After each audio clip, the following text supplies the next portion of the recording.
Okay, thanks everyone. Technology is back up and running. Councillor Wallace is back with us. We'll resume the meeting, and following Janice's report there, do you have any questions or comments about the Education Scotland thematic? No? Anyone? The one thing that I noted that was even, well, obviously we participated in it as well. Don't know if you will remember. And I think it's an excellent report in terms of actually describes everything we do, really, and the participation that is that we have within East Renfrewshire obviously is great. And I think at one point, Mark, you used the expression that I don't know if it was the inspector that said it or something that occurred to you, but it was the unity of purpose that ran through, I think, everything, and which is obviously to provide the best education we can and experience for our young people. Yeah. So, and I think that comes through in the report. And Councillor Pratt, you got another comment? Yeah, it was just to comment. Excellent report, and of course, members of the committee were involved in this. But a stat that's kind of stood out to me was 70 different languages are spoken by our learners in our schools. That's incredible.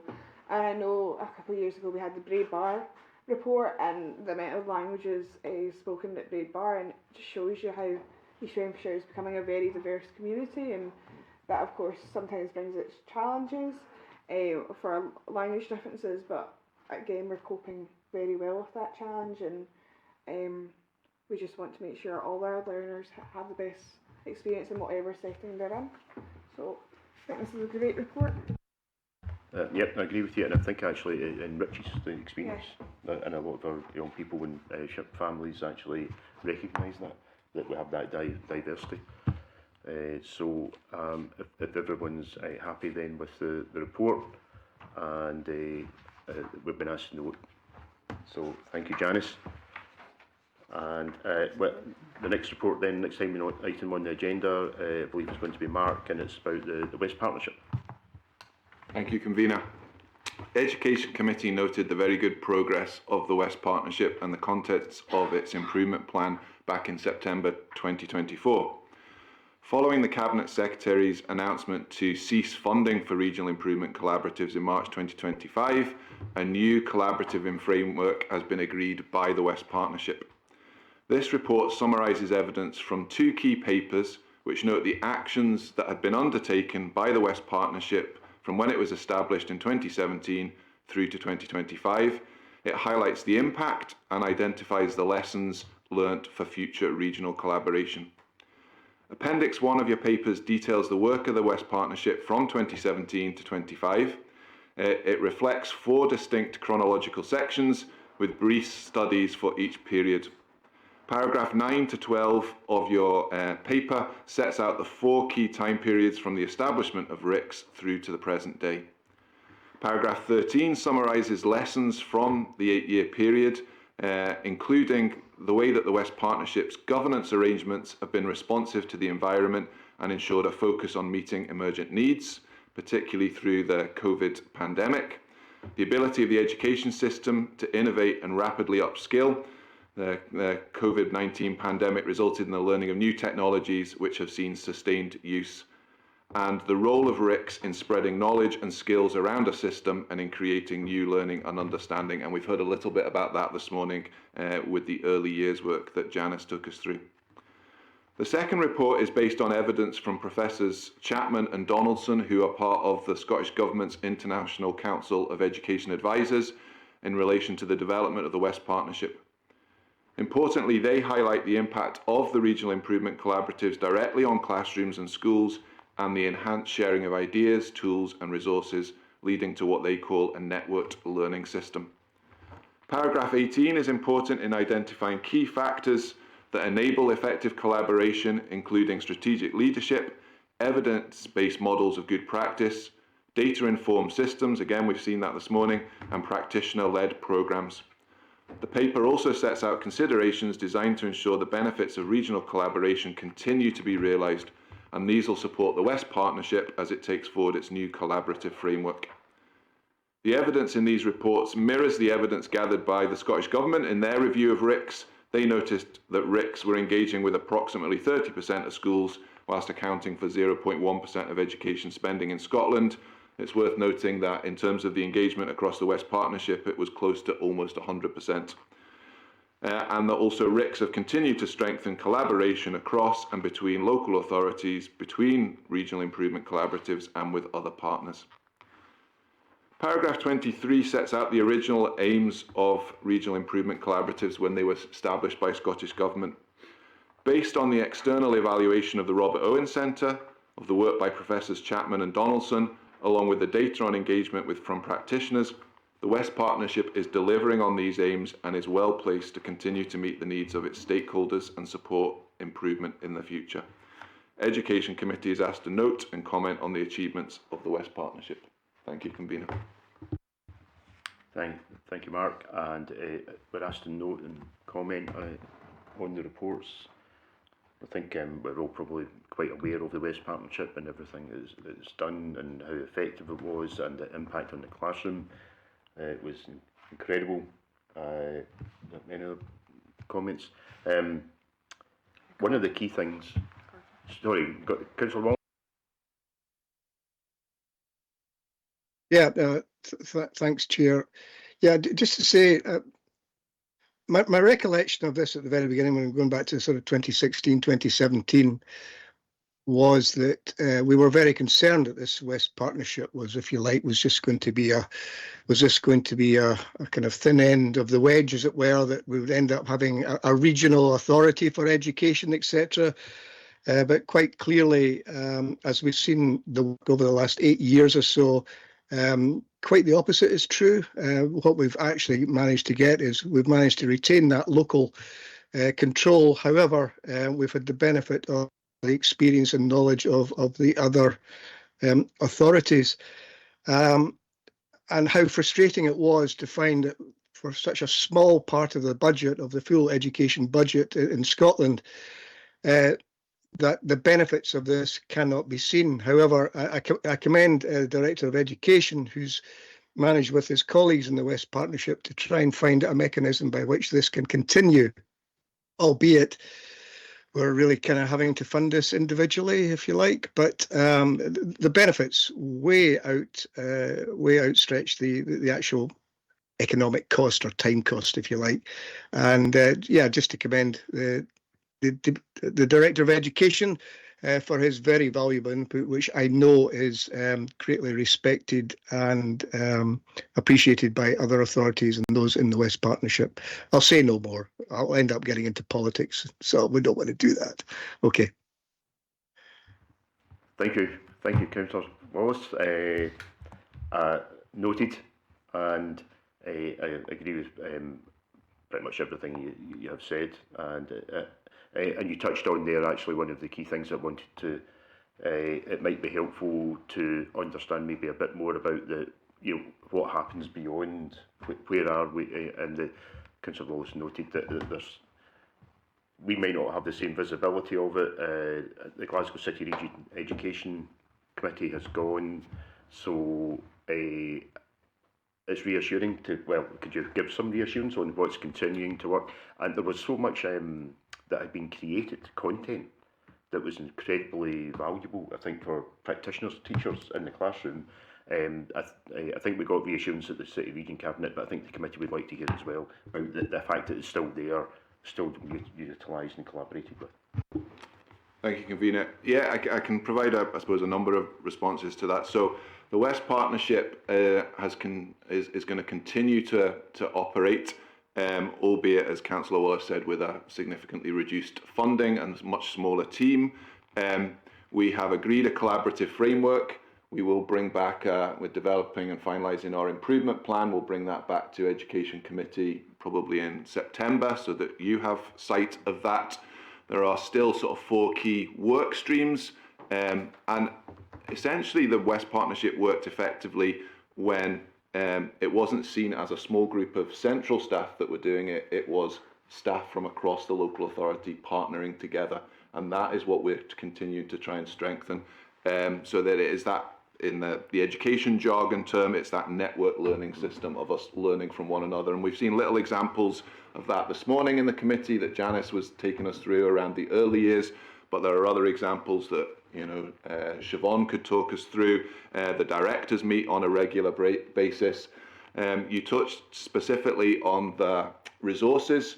So the work around the West Online School, those resources are still available through the website, and the various professional learning offers will also continue to be available. We have one member of staff that works full-time for the West Partnership, funded between the 8 local authorities, and she's continuing to support that collaboration at all levels. And I think for me, it is about that looking outwards. All the successful organisations are ones that do that, looking outwards, learning from one another, and the West Partnership is that vehicle for doing that and supporting us within East Renfrewshire to be even more effective. Excellent, thanks Mark. I think that's quite reassuring to know. And following on from that though, obviously there was the then announcement of the new Centre of Excellence and how that operates. Is there any further update on how that's integrating or going to work with within this network learning system that's already there? So the Centre for Teaching Excellence has been officially established now. It is based from Glasgow University. They are engaging with key stakeholders, with groups of staff across the country. They came actually to the West Partnership Overview Group to talk about that. They've been engaging at a national level with ADES, and I know with wider partners, and they're looking to have some staff involved with that over they're putting out secondments at the moment. I have to say that alignment that you mentioned, that is probably the key part for me. I don't know that we've quite got that clear yet. Some of the discussions we've had with the Centre for Teaching Excellence is about looking about how we make sure that it is adding value and it's providing that offer over and above what we've already got in our own local authorities and through Education Scotland and other providers. So we will continue to work with them. We want that to be a success, obviously, given that that's been established now, and we can keep you updated on that one. Appreciate that. Thanks, Mark. Because while the key thing is that there was significant momentum with the West Partnership, where it was the ability to do research and to very quickly learn pedagogy changes, AI, whatever it was. The West Partnership was able to take short working groups on it or whatever. It was quite agile, which meant it then transferred to practice in the classroom, which is why I use the term impact in the classroom. The worry for me is that there's still clearly a process that's going through for this Centre of Excellence to get to the point where it has the same impact. And yes, if you could please bring an update, I'll be after summer now as to where it's actually got to in future. I think we'll be quite keen to get that reassurance that it has been aligned and it has contributing and doing. And again, I would be happy if it's successful. I really hope it does have a similar impact across the whole of Scotland that West Partnership had for us. Well, we can maybe we can link some bits of that into the sort of West Partnership Improvement Plan, and other parts of that we can maybe just we probably wouldn't bring a paper specifically on something like the Centre for Teaching Excellence, but we can touch on that in some of the discussions that we have and the spotlights in that way. Great, yeah, an update within that. That'd be good. Thanks very much. No other comments from the committee? Okay, thank you. And okay, we'll move on to the next item, and I believe it's Siobhan, and it's an update about regards to getting it right for every child and around that. Thank you. Thank you, Convener. The purpose of this report is to update Education Committee on the refresh of the National Getting It Right for Every Child guidance and subsequent update of East Renfrewshire Council's GIRFIC manual, which can be found in Appendix 1, and also on the creation of Getting It Right for Every Child information sharing guidance, which is in Appendix 2. Education Committee will note that it's not always deemed appropriate to bring operational guidance to a committee meeting However, given the importance of getting it right for every child and the key links it has with areas such as child protection, additional support needs, and areas of safety such as gender-based violence and use of mobile phones in schools, we felt it was important to share this update. The updated guidance provides the current national context which surrounds GIRFEC, including the Promise and the United Nations Convention on the Rights of the Child and Corporation Scotland Act 2024. It's the national policy framework in Scotland designed to improve outcomes and support the well-being of our children and young people by offering the right help at the right time from the right people. The GIRFEC manual has been updated following the national guidance, and whilst much of the manual remains the same, there have been some changes made that include greater emphasis on child-centred, rights-respecting, strength-based practice and the inclusion of children, young people and their families at every stage of the GIRFEC process. Increased recognition of the impact on child poverty for GIRFEC, simpler language identified which can be used when working together with children, young people and their families, and a deeper understanding of the impact of trauma and adverse childhood experiences when considering the My World Triangle and also the use of the Resilience Matrix. The GIRFEC information sharing guidance found in Appendix 2 provides overarching practice principles around information sharing specifically related to GIRFEC and child protection. GIRFEC Refresh aligns closely with the work of the ASN review, and you'll recall an update in the progress of this was presented at April's Education Committee. And at that meeting we shared that we would be consulting with stakeholders around the next 3-year action plan. It's currently been finalised and will include actions such as embedding GIRFEC, developing some of the education resources around GIRFEC, but also, for example, carrying out a consultation around the practice and use of mobile phones in East Renfrewshire schools. The Refresh GIRFEC manual builds upon strong practice and will further support practitioners across East Renfrewshire in our work towards getting it right for every child. And to support this, a series of professional learning sessions will be planned and implemented to staff from August onwards. Education Committee is asked to note the refreshed national GIRFEC guidance and note the updated East Renfrewshire GIRFEC manual and GIRFEC information sharing guidance. Thank you. Thank you, Siobhan, for that. I'll put it out, and I think Councillor Pragman. First of all, I'm really pleased to see the emphasis again on gender-based violence work going on in our schools. A couple of months ago, the Times had did a report on what it's like to grow up to be a woman and a girl in Scotland, and East Renfrewshire came out on top as the best place to grow up in East Renfrewshire, and they highlighted the work in schools of partnerships and young people being mentored and mentoring other young people on the importance and awareness of gender-based violence. And I know the journalist actually spoke and had a lovely afternoon with some of our senior pupils at Wood Farm High School and was very impressed with what they were doing. Pleased that this report mentions the use of mobile phones in school, having been contacted by a number of parents, carers and staff who work within East Renfrewshire schools. There are some concerns about the use of school mobile phones in our schools. I think it's really important that we consider this issue fully, as there is evidence emerging, particularly on the impact mobile phones have on young people's mental health, especially as they're going through the quite vulnerable stage of puberty and adolescence. So I would suggest that this is something that us as a department and committee should be looking at. And do we have a timescale on the consultation and any reports that may follow as a result of that consultation? Thank you. Yeah, we are in the process of developing questionnaires at the moment for parents and carers, children and young people, and for staff across our schools. We are aware that if we were to put something like that out just now, we probably wouldn't get the best response. So our aim is to finalise the questionnaires, engage with some stakeholders over the content of the questionnaires, and have it ready for launching early August when schools come back. Thank you, Councillor Pragnell. Any other comments? Councillor Wallace?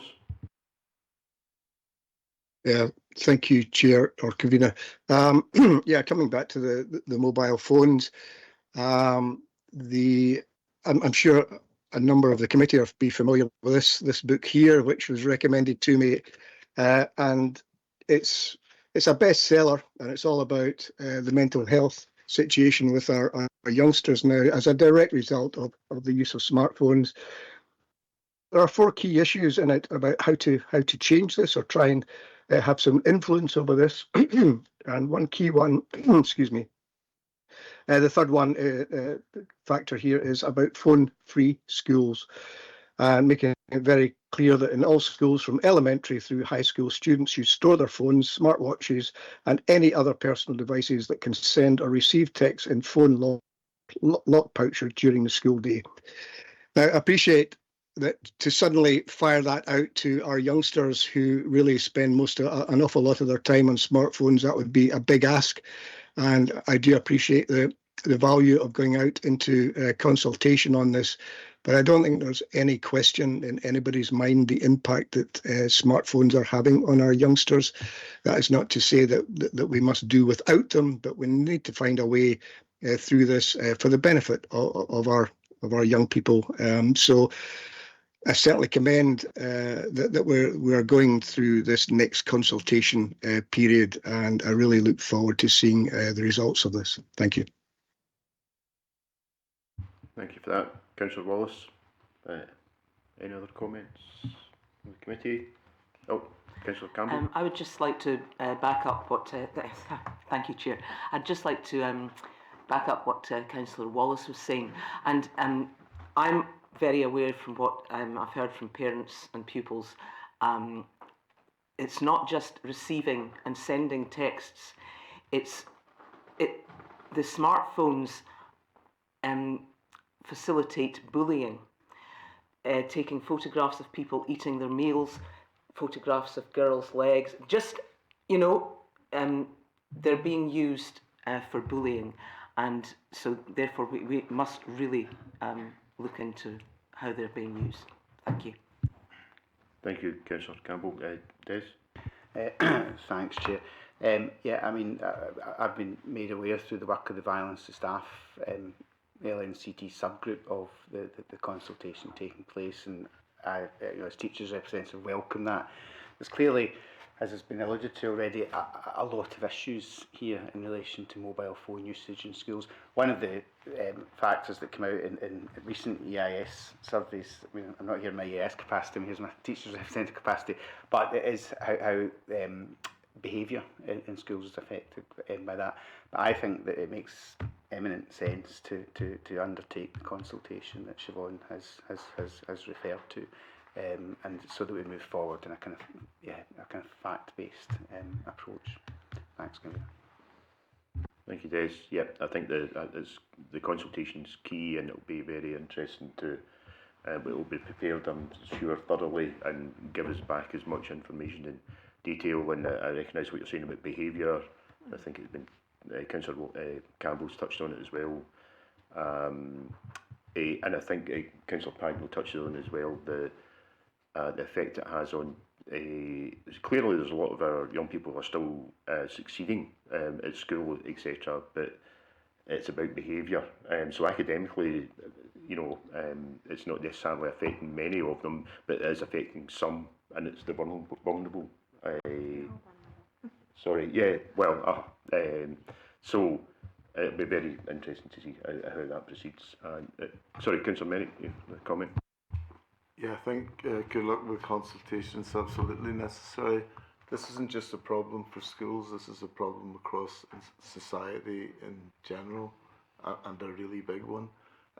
Which book was it you showed, Gordon? There are several. Yes, sorry, it was. It's called The Anxious Generation by Jonathan Haidt. Yeah. Yeah, thanks for that one. There's a few others as well. There seems to be quite a lot more coming out to those people who can still read and write. Because sustained reading is one of the issues that mobiles are causing, but good luck with that and look forward then.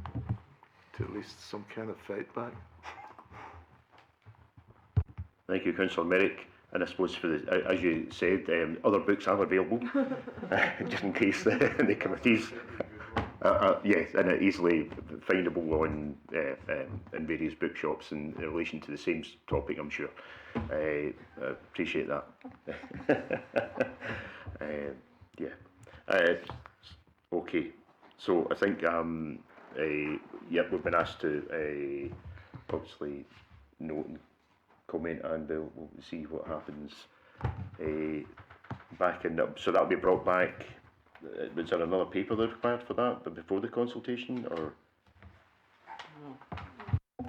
No, I don't think there would be another paper coming before the consultation, but we will be able to share the results of the consultation. Understood.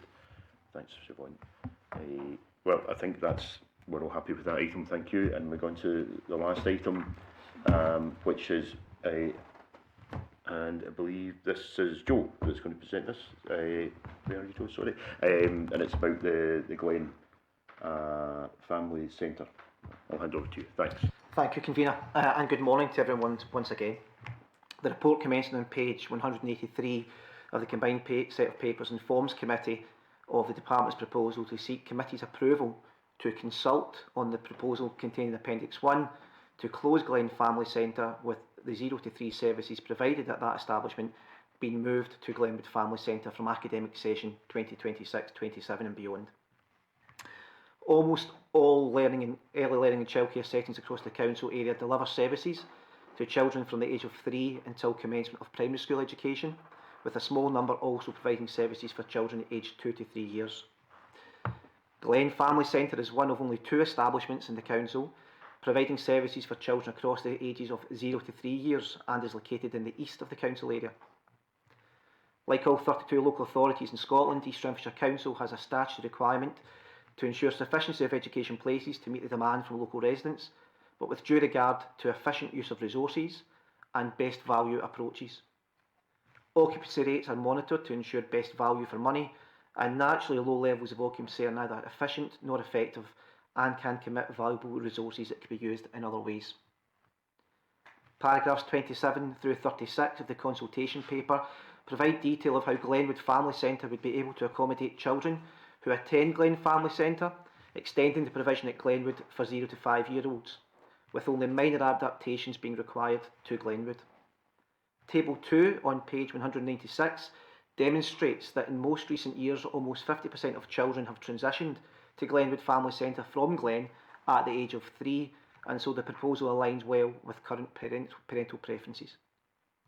One of the key objectives of LLN childcare provision is accessibility for families, and Table 1 on page 194 demonstrates that nearly 3/4 of families who access 2 to 3 year old provision at Glen do not reside in the Giffnock-Thornleybank community area. The department has plans to align and distribute more widely the provision of 2 to 3 year old places, with the community model allowing for more effective and efficient use of the estate. Naturally, the council also has a duty to ensure the appropriate condition of the education estate, ensuring that internal and external spaces are in a good state of condition, regardless of age or design, and that they are safe, secure, well maintained and legislatively compliant. Being educated and working in facilities which are in good condition can give that all-important feel-good factor to children, young people and staff, and is a clear signal to all that learning in East Renfrewshire is valued. Paragraphs 39 through 45 provide a comparative analysis of the physical condition of both Glen and Glenwood Family Centres, and records the need for further significant capital investment of at least £300,000 at Glen to ensure the building remains fit for purpose. These paragraphs also detail the benefits to children, staff and families if located in a new, modern and bespoke design facility at Glenwood. As noted in paragraphs 46 to 48 of the paper, the proposal is for Glen Family Centre to continue to operate until the commencement of the school year August 26, at which time parents of children attending the service would have the option of determining if they wish for their children to transfer to Glenwood or any other establishment across East Renfrewshire. In alignment with the Council's position on compulsory redundancy, there would be no redundancies associated with this proposal. If Glen were to close, the Education Department would seek to manage staff changes by ensuring appropriate alternative options in other early learning and childcare settings. Educational benefits of the proposal are detailed in the consultation paper in paragraphs 50 to 67, and those include that there would be no requirement for children to transfer from one establishment to another at the age of 3, and the benefits of familiarity and consistency that this would bring. Children and staff would transfer to a purpose-built flexible learning facility which supports contemporary approaches to early years delivery and improve physical conditions with regards to such elements as ventilation, lighting and accessibility. The high quality early learning and childcare experiences provided at Glen would continue to be provided at Glenwood Family Centre as evidenced by the Care Inspectorate findings and their most recent inspections, and details of those are contained in paragraphs 61 to 64. And there would be greater opportunities for staff professional development. The financial implications of the proposal are detailed in paragraphs 73 to 81. As noted earlier, if the proposal was eventually approved, it's estimated that there would be at least £300,000 of savings from avoided maintenance work, as well as potential savings of around £200,000 per year from the annual revenue budget. It is projected that minor adaptations would be required at Glenwood Family Centre, and these could be met comfortably by the year 1 revenue savings.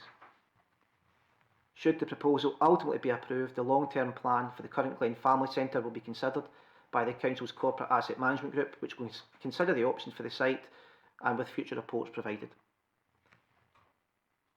Should Glen Family Centre ultimately close, this would rationalise the education estate and, in result, a reduction in the ongoing maintenance costs associated with the facility. It would allow for capital expenditure on maintenance of other facilities and would also contribute to the Council's carbon neutral aspirations, as well as other wider strategies such as the Corporate Asset Management Plan. It is proposed that the consultation will last from the 13th of August until midnight on the 25th of September, and the list of statutory consultees is detailed in paragraph 107. Further details of the legislative consultation process for closing an educational establishment is detailed in paragraphs 84 to 105. Given the legislative timescales of the consultation and that those do not align with Council's admissions processes timelines, it is proposed that the Education Committee meeting planned for the 13th of November be rescheduled to the 18th of December to consider the Director's report on the proposal. The report will be available in the public domain at least 3 weeks prior to that date. The final report and decision taken by Education Committee will be obviously available on the Council's website thereafter. Finally, Education Committee is asked to approve that the Director of Education proceeds with a consultation on the proposal to rationalise the education estate by closing Glen Family Centre and introducing 0 to 3-year-old services currently provided at Glen Family Centre to Glenwood Family Centre before the commencement of the 26-27 academic year, and instruct the Director of Education to report on the consultation at a rearranged Education Committee meeting on the 18th of December 2025. Thank you. Thank you, Joe. And yeah, so it's clear what we've been asked to do about the consultation. Does anyone have any questions or comments? Councillor Wallace? Thank you, Convener. These are always very, very difficult situations. Anyone that's been around long enough will know the difficulties we had and the strength of feeling with Robslea, when we had to close Robslea and the building was subsumed by OLM. So I think we do recognise that the Director of Education would be remiss in his duties if he didn't bring this to the committee. We are talking about a significant saving, and anything that can be saved must be for the benefit overall of the education. But we also have to bear in mind that we don't want the situation in which those that have been involved with Glen and built the culture there, built the community there, that their thoughts and their concerns are not actually brought out in the consultation. So just to say, we recognise that this has to be looked at. We recognise the state that the building is in, and to move round the corner to Glenwood certainly makes sense on paper. I would say, however, there's the cynics that would say that these consultations are invariably carried out during the summer when nobody's actually paying much attention. But I do recognise that this is actually going on into September, so there will be full consultation. All I would say is to all the families that are involved with this, please do get involved in the consultation. We need to know what everybody's thoughts are on this. Could I perhaps just ask? 54 agenda para 54 mentions about the benefits, and I think we do recognise the benefits of the kind of 0 to 2 right through in the one establishment, without these transitions that you have to do from one school to another. Yet, you know, looking at point 13 in the document, which discusses the integration group, the local admissions for €2 for vulnerable families. Now, this covers child spaces from birth to 3, and it would be helpful, I think, for the committee to understand how many of these vulnerable families under 2 actually reside in the area, and where catchment comes into this. Because if they don't, will they need to transition to another centre when they turn 3, which in a sense would contradict all the benefits that we get in item 54. Sorry, have I made that? If not, please ask me to repeat it. Thanks.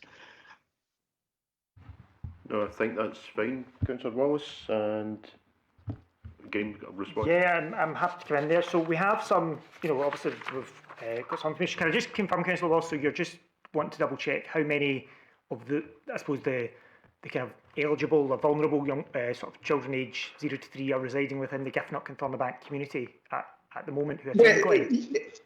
Yes, I mean, it's really to understand. Para 54 talks very heavily about the benefits of getting right from the very start, all the transitions, and it's just to see how many are still going to have to make that transition regardless of the move to Glenwood. So I suppose in a sense, yes, is the answer to your question.